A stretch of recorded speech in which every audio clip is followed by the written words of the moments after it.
తెలంగాణ రాష్ట్రంలో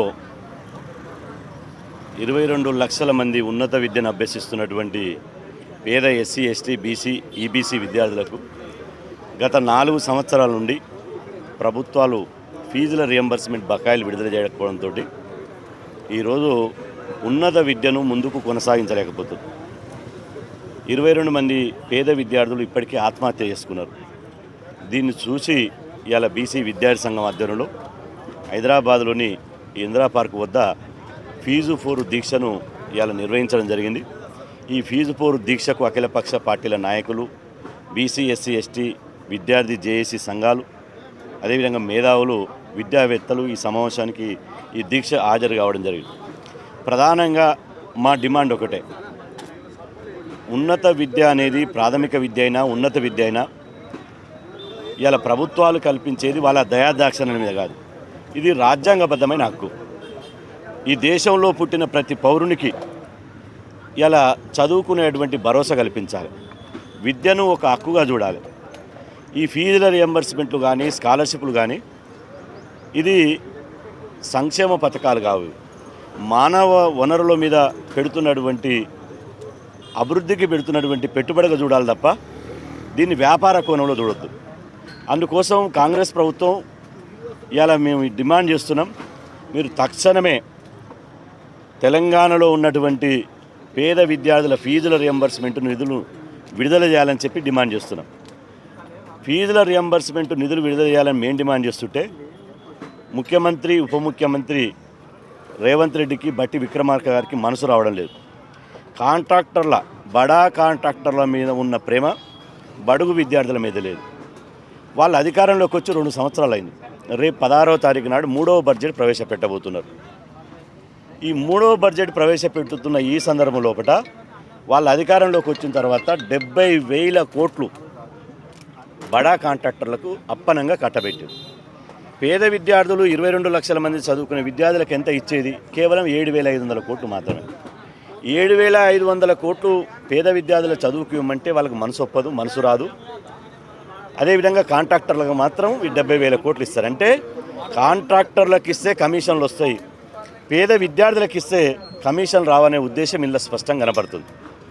ఇలా గాంధీ విగ్రహానికి 5,000 కోట్లతోటి గాంధీ విగ్రహం పెడుతున్నారు. మేము అంటున్నాం, ఇలా గాంధీ గారంటే మాకందరికీ అభిమానమే, గాంధీ గారిని 100% గౌరవిస్తాం. కానీ విగ్రహం పేరుతో 5,000 కోట్లు ఖర్చు చేసిన బదులు ఇలా బతికున్నటువంటి చదువుకున్నటువంటి భావి భారత భవిష్యత్తు ఉన్నటువంటి పేద విద్యార్థులకు ఫీజుల రియంబర్స్మెంట్ ఇస్తే మీ సొమ్మేం పోయింది, మీ మూల్యం పోయింది. ఈ ఒకవైపు ఫీజుల రియంబర్స్మెంట్ ఇవ్వాలని మేము డిమాండ్ చేస్తుంటే ఇలా మీకు స్కూటీలు ఇస్తాం, మిడ్ డే మీల్ పెడతాం, బ్రేక్ఫాస్ట్లు పెడతాం. ఈ ఎంగిలి మెతుకులు అనేది పేద విద్యార్థులకు అవసరం లేదు. ఒక హక్కు, ఒక భరోసా కావాలి. కాబట్టి ముఖ్యమంత్రి రేవంత్ రెడ్డి గారిని, డిప్యూటీ సీఎం బట్టి విక్రమార్క గారిని ఈ దీక్ష ద్వారా మేము ఒక్కటే డిమాండ్ చేస్తున్నాం, మీరు ఈ అసెంబ్లీ సమావేశాల్లో తక్షణమే ఇలా రియంబర్స్మెంట్ నిధులు విడుదల చేయండి. లేకపోతే మాత్రం ఎట్టి పరిస్థితుల్లో ఈ అసెంబ్లీ సమావేశాలను అడ్డుకుంటాం. ఈ అసెంబ్లీ సమావేశాలను బరాబర్ నువ్వు మిలిటరీని పెట్టుకున్నా, ఎంత 100 మంది పోలీసులను పెట్టుకున్నా మేము ఖచ్చితంగా అసెంబ్లీని ముట్టడించడానికి విద్యార్థి సమాజం సిద్ధమవుతుంది. ఇవాళ రేవంత్ రెడ్డి గారు కాంగ్రెస్ ప్రభుత్వం అధికారంలోకి వచ్చినాక 3 లక్షల కోట్ల అప్పు చేశాడు. 3 లక్షల కోట్లు. దీని మీద అందుకనే శ్వేతపత్రం విడుదల చేయండి.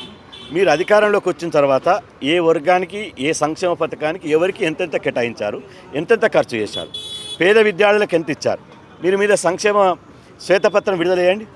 శ్వేతపత్రం విడుదల చేస్తే మీ యొక్క డొల్లతనం, మీ యొక్క అవినీతి, మీ యొక్క ఎవరికి విడుదల చేశారనే మొత్తం ఇలా బయటపడుతుంది కదా. అది విడుదల చేయరు. 3 లక్షల కోట్ల అప్పు చేసినప్పుడు ప్రతి బీసీ ఎస్సీ ఎస్టీ మైనార్టీ పేద వర్గాల మీద ఒక నెత్తికి 1,76,000 1,76 కోట్లు 1,76,000 రూపాయలు ప్రతి మనిషికి అప్పు పడుతుంది. ప్రతి మనిషికి 1,76,000 రూపాయలు అప్పేస్తున్నావు, కానీ 35,000 స్కాలర్షిప్ ఇవ్వమంటే ఇస్తలేవు. ఇది స్కాలర్షిప్ అనేది ఒక చిన్న సమస్య కావచ్చు, కానీ ఒక భవిష్యత్తు ఇలా సర్వనాశనం అయిపోతుంది. పేద విద్యార్థులకు మీరు ఫీజులు ఇవ్వకపోవడం మూలంగా కళాశాలలో పరీక్షలు రాయనివ్వడం లేదు, హాల్ టికెట్ ఇవ్వడం లేదు.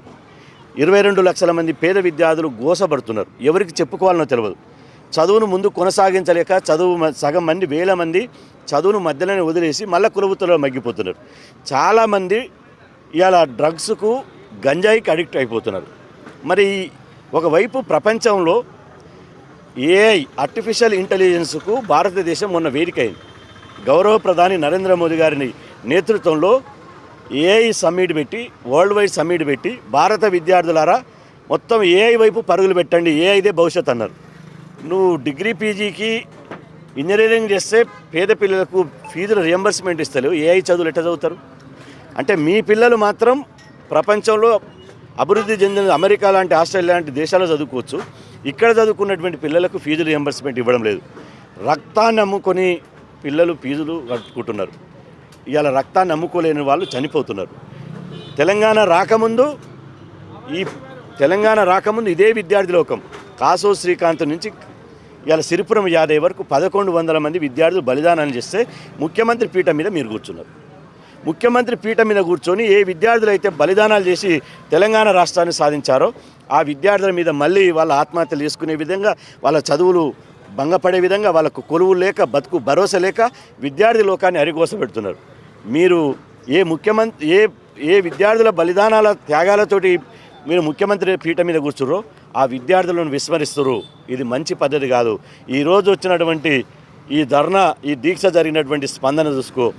విద్యార్థి లోకం అగ్గి మండితే, అగ్గి రాజేస్తే, నిప్పు కనకలై ఒక్కొక్కరు పోరాటం చేస్తే మీ ప్రభుత్వం కాలి బూడిదవుతుంది. ఒక్కసారి గుర్తుపెట్టుకోండి. కాంగ్రెస్ ప్రభుత్వం, రాహుల్ గాంధీ గారు దీనికి సమాధానం చెప్పాలి. రాహుల్ గాంధీ గారు యూనివర్సిటీలో రాజ్యాంగం పుస్తకం పట్టుకొని యూనివర్సిటీలలో తిరుగుతున్నాడు కదా, అక్కడ కాదు తెలంగాణకు వచ్చి చూడు ఏం జరుగుతుందో. కాబట్టి మీరు కాంట్రాక్టర్లు ముఖ్యమా, బడా కాంట్రాక్టర్లు ముఖ్యమా, బడుగు విద్యార్థులు ముఖ్యమా, ప్రభుత్వం తేల్చుకోవాలి. లేకపోతే మాత్రం ఈ ప్రభుత్వం మీద విద్యార్థి లోకం పెద్ద ఎత్తున ఉద్యమం చేస్తాం. ఈ ప్రభుత్వాన్ని మెడలుంచి ఈ ప్రభుత్వం మీద యుద్ధం చేసి ఫీజుల రియంబర్స్మెంట్ సాధించుకుంటాం. ఫీజుల రియంబర్స్మెంట్ పథకాన్ని నీరుగార్చే కుట్రని ఇవాళ ఎదుర్కొంటాం. ఫీజుల రియంబర్స్మెంట్ను రక్షించడం కోసం ఇవాళ ఖచ్చితంగా సుదీర్ఘంగా దశల వారీగా ఈ ప్రభుత్వం మీద ఉద్యమం చేస్తామని చెప్పి సందర్భంగా హెచ్చరిస్తున్నాం.